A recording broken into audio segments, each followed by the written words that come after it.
Antes de mais nada, eu queria agradecer o convite. Nós do mundo de semicondutores aqui no Brasil estamos num momento bastante importante e um evento desse porte é muito importante também para que a gente tenha continuidade desse investimento que está sendo feito já há bastante tempo, e vários profissionais aqui, tanto do Brasil quanto do exterior, mostram que a gente tem um potencial, e o momento da indústria internacional também vai permitir isso para a gente seguir. Eu vou estar fazendo aqui o papel representando o Daniel, que teve um problema de passagem ali no embarque, com um problema de visto, passaporte, aquelas coisas que a gente não controla. Então, nem tudo aqui eu sou especialista da área, então prometo anotar as perguntas se eu não souber responder, mas sim mais uma visão generalista sobre a ARM. Depois nós vamos ter o pessoal da Synopsys, que junto com a ARM são as duas empresas que eu represento aqui no Brasil, e também são as duas maiores empresas de IP, de propriedade intelectual, de ferramentas do mundo. Então, vou tentar caminhar aqui.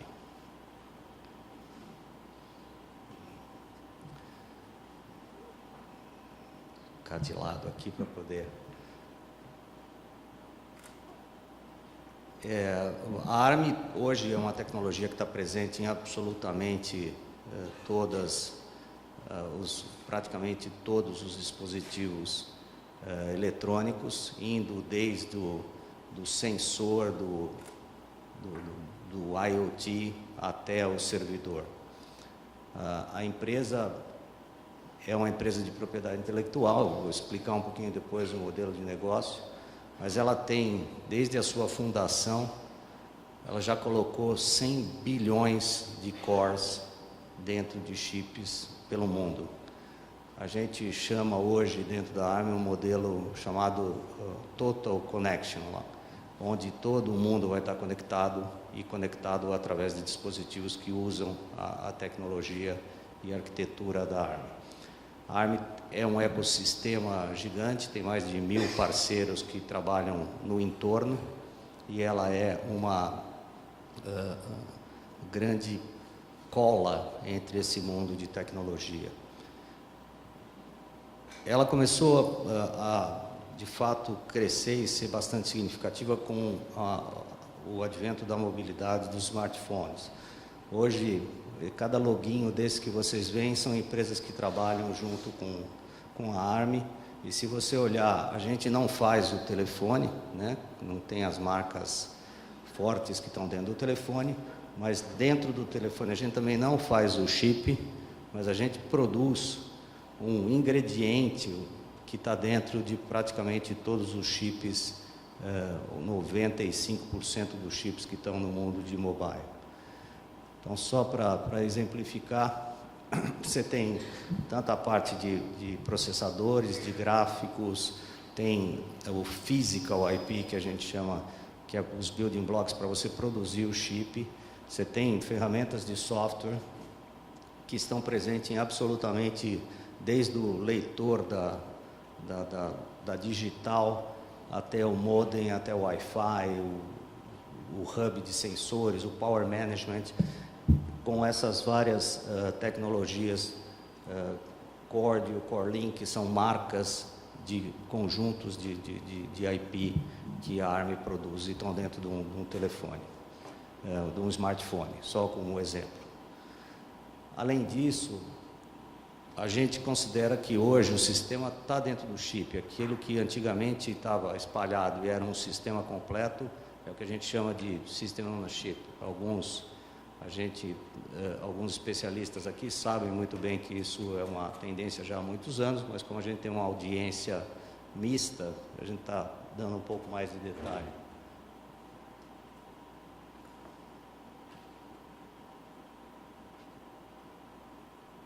O meu IoT aqui não está tão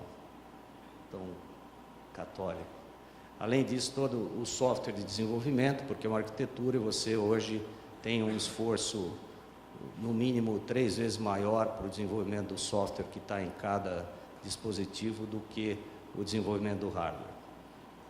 O modelo de negócio da ARM é que ela se focou, e não só a ARM, mas essas empresas de IP, se focaram em desenvolver o R&D, essa atividade, se transformar num fornecedor de propriedade intelectual. Então, as empresas de chip, durante 2, 3 anos, ela faz uma atividade forte de R&D. Durante 3 a 4 anos, no desenvolvimento do produto, ela vende uma licença de uso, e depois tem casos até de 25 anos, mais de 25 anos de chips que estão sendo consumidos no mercado, onde a ARM e essas empresas de IP se colocam num modelo de receber royalties. Nós temos praticamente 400 parceiros que consomem esses royalties, e só no ano passado, esses royalties, esses cores, e só no ano passado a gente teve 17 bilhões de chips com a tecnologia da ARM de cores. Na verdade, alguns chips têm mais do que um core, a maioria deles tem mais do que um core. Então, um modelo de negócio que é disruptivo, a empresa não fabrica nenhum chip, ela tem um faturamento de uma fração do que as empresas de chip têm. Esse número era público até a aquisição pelo SoftBank, mas algo em torno de 1,5 bilhão de dólares, 2 bilhões de dólares por ano, onde você tem uma participação muito grande dos royalties nesse faturamento, e permite com que esse ecossistema se desenvolva nas várias frentes com bastante criatividade e competitividade. Não é uma arquitetura que engessa a criatividade, como a gente tem no caso do PC, onde uma arquitetura dominante tem apenas praticamente 1 a 2 fabricantes. Aqui não, uma arquitetura que está espalhada por mais de 400 fabricantes de chips. O modelo de negócio também da ARM, ele tem uma série de serviços que vão desde ajudar as empresas a construir o seu time, até chegar à integração do chip na parte de hardware, passando por revisão do design, gerenciamento de power management, enfim, tape-out, o primeiro silício, o first silicon que a gente chama. Ela vai de ponta a ponta com uma cadeia de serviços que ela oferece para o mercado. Esses números são impressionantes quando você vê a participação da arquitetura ARM em algumas conhecidas tecnologias e produtos, onde você tem market share de 95% em alguns casos, chegando à área de microcontroladores, que é a menor participação, em especial por causa do passado, né, do que você já tem de muitos anos de microcontroladores de 8 bits, e que isso vem sendo renovado a cada ano que passa. O número que a gente citou de 50 bilhões e 100 bilhões de chips ou cores que foram colocados no mercado desde a fundação da ARM em 91, ocorreu de maneira, diria, pouco acelerada, apesar de ser acelerada. Em 22 anos nós chegamos a 50 bilhões de cores. Nos últimos 4 anos, apenas esse número dobrou, indo de 50 para 100 bilhões de cores. E quando você vê hoje que você tem pelo menos 3 ou 4 chips por habitante do planeta em uso todo dia, você tem uma projeção de que esse número vai dobrar novamente, agora de 100 para 200 bilhões nos próximos 4 anos. E essa é uma grande aposta, não só da ARM, mas de toda a indústria de semicondutores, que vem num crescimento bastante sustentável e consistente, e também coloca para países como o Brasil uma oportunidade que a gente escuta o tempo todo, que esse bonde já passou, né? Eu costumo dizer nas minhas apresentações que o bonde passou, mas tem um shuttle saindo a cada 10 minutos e ninguém mais usa bonde, né? Então, são tempos diferentes, de indústrias diferentes, com uma capilaridade, uma pulverização de possibilidades de desenvolvimento. isso é um dado importante, 80% desse número de 2016 veio de microcontroladores, que são praticamente a essência do mundo de IoT, que vai desde o sensor até o processamento no cloud e volta como um atuador. Hoje a gente já tem vários casos de aplicações espalhadas pelo mundo, desde grandes nomes como a GE, que usa muitas soluções de IoT, Zebra, que é bastante conhecida no tracking de logística, essa Tridonic que tem, assim, você consegue medir o crescimento da planta de chá. Então, esses são grandes aplicativos que a gente já tem hoje em dia espalhados pelo mundo, no mundo de IoT. Vou entrar um pouquinho mais no segmento da IoT, que é o nosso foco aqui. Um trabalho feito juntamente com a IBM, a ARM e algumas consultorias, o The Economist, mostra que a IoT já está junto com a revolução industrial, que a gente chama, ou indústria 4.0, junto com o modelo de startups, é uma das maiores nomes, né, e das preocupações e, ao mesmo tempo, oportunidades do mundo em geral. Os percentuais que estão colocados aqui são desse estudo. Esse estudo você consegue fazer o download, tem até uma versão já de 2017, e você vai ver a importância que o IoT está tomando, não só no mundo de tecnologia, mas no mundo em geral de aplicações e soluções. Algumas recomendações de como se desenvolver nesse setor, que vem desse relatório, é trabalhar sempre que possível com standards abertos, se colocar, garantir que a segurança, isso vai ser discutido aqui bastante tempo nas outras apresentações também, e conseguir trabalhar com ferramentas que possibilitam o crescimento do seu produto, da sua tecnologia, da sua aplicação. A ARM também criou recentemente, de uns 4 anos para cá, ela começou com a aquisição de uma empresa nesse mundo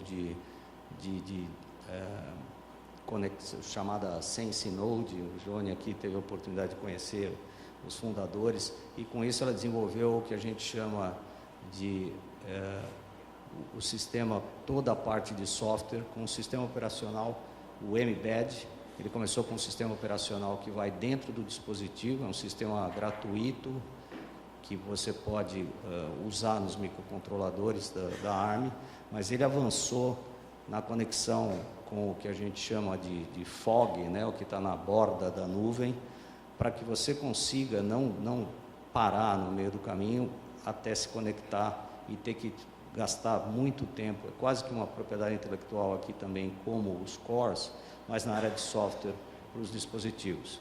Então, o Mbed, que era a gente chamava lá de IoT BU, né, a Business Unit da ARM na área de IoT, que começou com a aquisição dessa empresa há 4 anos, com 10 pessoas.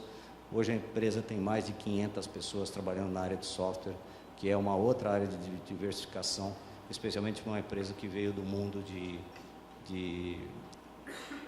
IP, de chips, de semicondutores. Com essa possibilidade você tem uma flexibilidade, consegue ser muito capaz de atuar multi-cloud, tem uma cobertura grande, uma otimização grande, e também para cada transação você tem a confiança de que esse trabalho está sendo bem feito e que ele é seguro, que é um dos maiores problemas e uma das maiores preocupações para o crescimento do IoT, e especificamente evitar os riscos dos hackers, né? Então ele se coloca dentro do dispositivo, junto entre o silicon e entre o chip e a aplicação em si, o produto final. Você aí consegue se conectar no Mbed Cloud, que tem no mínimo as 3 coisas mais importantes. Você está o tempo todo checando quem é está usando aquele sistema, está fazendo updates seguidos, e depois você conecta isso ao que a gente chama do cloud real. Então, os Oracles, Amazons, IBMs da vida continuam tendo o seu papel, mas a conexão que existe do device lá embaixo até você chegar na ponta está sendo coberto por todo esse suite de aplicações do Mbed. Então, que começou com um sistema operacional só do chip, do microcontrolador, hoje é uma solução de software onde você não tem nenhum custo no sistema operacional, mas você tem, ao longo do tempo, isso sendo vendido como se fosse um SaaS, né? Um Software as a Service. Algumas aplicações que estão já disponíveis, controle de lâmpadas através do celular, é uma coisa bastante comum, e todo mundo acredita que cada lâmpada que está aqui vai ter um chip. Em alguns lugares ela já até tem. Você tem, além do controle, a área de manutenção de cidades e de lâmpadas. A gente tem aqui alguns programas feitos pelo BNDES do Smart City, o LED Lighting, mas além do controle das lâmpadas, você tem tudo aquilo que pode se colocar no que a gente chama de uma renda extra do que é só controlar a lâmpada, por exemplo, manutenção. A Zebra hoje tem soluções de acompanhamento de logística com essa tecnologia, com o Mbed, para você tracear, se é que existe essa palavra, né? Todo o alimento, desde a hora que ele é preparado até a hora que ele é entregue e consumido, e com isso você pode usar a mesma coisa com, por exemplo, bolsas de sangue. Nós temos até algumas atividades aqui no Brasil, alguns projetos que foram nessa linha. E aqui eu estava citando aqui também o SmashLink, que é uma solução que mede a produtividade da plantação, da agricultura e regula esse crescimento. Essas são soluções que já estão no mercado e que estão usando tanto a tecnologia de hardware quanto a tecnologia de software. Você tem também vários tipos de rádios de comunicação. Toda a área de celular e agora o Narrowband IoT opera também nessa mesma tecnologia. No segundo nível, a LoRa, Wide Area Network, é uma outra possibilidade. E a Thread, que é uma outra arquitetura de rádio, também opera com a arquitetura da ARM. Vou passar mais rápido aqui, senão a gente não vai chegar no tempo. Então, colocando isso, né, desde das necessidades físicas com os MCUs, o controle de consumo de bateria, de power management, com toda a parte de software e essa conectividade que tem que estar sendo feita com a cloud, vai lá, processa e volta e atua, é um conjunto onde a gente quer e está criando uma fundação, né, para que esse desenvolvimento seja rápido, fácil e seja feita por absolutamente todo mundo que tem interesse em estar nesse mundo de tecnologia. Não é mais uma arquitetura que você só tem um que produz e ele decide qual é o ritmo que tem que ser dado, mas sim, esses 3 layers já estão feitos e a gente possibilita que essa comunicação rode através de padrões da indústria,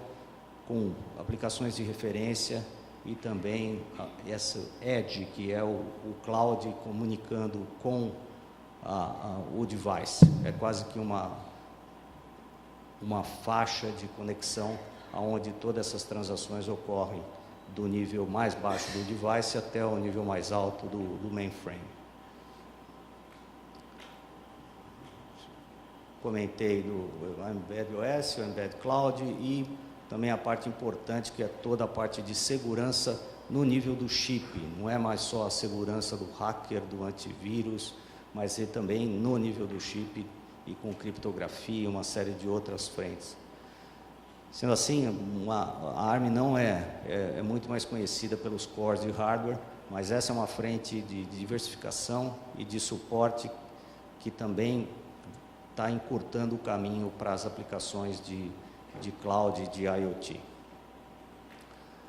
Falando rapidamente dos cores, né, o ARM, o ARM, os cores A são os de maior complexibilidade, vão desde do smartphone até o servidor, é algo utilizado por 95% da indústria que desenvolve esse tipo de aplicação. O Cortex-R, ele está ligado a Real-Time Applications, e o nosso tema aqui, o core mais utilizado, é o Cortex-M, que é de microcontroladores, que está desde do sensor até algumas soluções já razoavelmente sofisticadas. O primeiro core, o M0, que é um dos mais populares, tem hoje mais de 15 anos que está no mercado. Essa família de cores M, se você comparar com o que era o Core A nos primeiros smartphones, os produtos, o M33, 23, tem uma capacidade de processamento gigantesca em relação ao que era um M0 desde há 15 anos atrás. Então, mesmo assim, você tem cada vez mais a exigência de controle de consumo, né? Muito importante o tempo de vida da bateria, e discussões até de baterias que vão durar por 10 anos em algumas aplicações que você é obrigado a ter isso. Esse é o set atual de todos os processadores da linha M, e uma coisa razoavelmente nova foi em junho desse ano, a ARM anunciou que o Cortex M0 e o M3, que são hoje a grande maioria dos microcontroladores que estão no mercado, eles não têm mais custo para você começar a desenvolver um chip com esses dois cores. Você faz o download na web, você preenche lá um contrato que é um contrato padrão de adesão, não tem cláusulas especiais. Em 24 a 48 horas você recebe esse contrato, você assina e recebe ele de volta assinado. Você baixa 100% do core, começa a desenhar os seus produtos, vai até o final do produto. Se ele se tornar um chip comercial, aí você paga royalties para a ARM num nível um pouco acima do que era o nível anterior do royalties, ou seja, não tem nenhum upfront fee. Isso já vai ser comentado aqui. O próprio Murilo baixou, o pessoal do Eldorado já baixou aqui no Brasil, algumas outras design houses também já utilizaram, o pessoal da Unitec. Então tem um trabalho muito interessante para os emerging markets e para novas startups que não tem mais esse custo de partida, que a gente chama do non-recurring engineering, e que a gente acredita ser um ponto bastante importante. Algumas outras empresas estão fazendo isso de maneira similar, o que mostra que nossa tendência não é mais desenhar hardware, é desenhar chip, né? Na área de conectividade, eu vou passar um pouco mais rápido, né? Se coloca, puxa, mas não tem um padrão, não tem um standard. Não tem um standard porque não vai ter, né? Nós temos cada tipo de rádio para o tipo de necessidade, desde o 5G LTE avançado lá, até o 5G Narrowband, o LTE de mobilidade, o Narrowband IoT, desculpe, eu troquei as bolas aqui, o Narrowband IoT. Então, dependendo da rede que você precisa, a gente tem as opções. O Bluetooth está cada vez, ele pode ser usado tanto como ele já é usado hoje aqui, na conexão com o que você tem no corpo espetado, o wearable, o medidor, o fone, absolutamente tudo está deixando de ser com fio, né? Então você tem um rádio fazendo essa comunicação. Os beacons que você pode ter de a gente fala de one-to-one, one-to-many ou many-to-many, né? Até ali, por exemplo, no tracking, numa rede mesh, no tracking de mercadoria que está sendo movimentada, embarcada através de logísticas e fretes. Algumas coisas futuras no Bluetooth 5.0, você vai ter cada vez mais o apontamento de direção. Então você coloca no teu smartphone onde você quer, com os sensores ao longo das estações vão te guiando para onde você deve ir. Com isso, acho que eu não vou me perder mais nas estações de metrô ou quando estiver passeando, achando os pontos turísticos. Também você tem cada vez mais aplicações de Bluetooth no áudio, ainda não no vídeo, mas que deve ser outra tecnologia, mas você tem dentro de uma casa cada vez menos a possibilidade de uso de fios, porque você tem as soluções já com Bluetooth. Numa outra tecnologia, você tem o 802.15.4, que já é uma realidade, onde as soluções com Zigbee ou Thread funcionam de maneira bastante já consolidada e suave. A ARM tem cores e são o que a gente chama de subsystems, né? Onde você tem o ARM Cordial, ele é uma solução completa para que você tenha a possibilidade de inserir um rádio no teu chip. Ele vai desde o IP,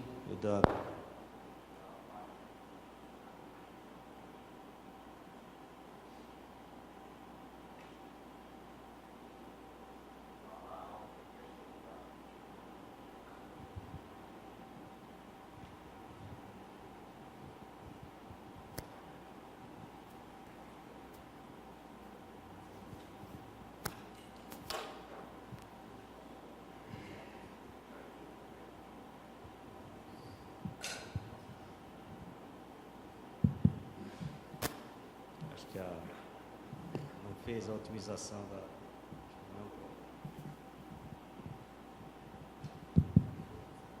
Ok?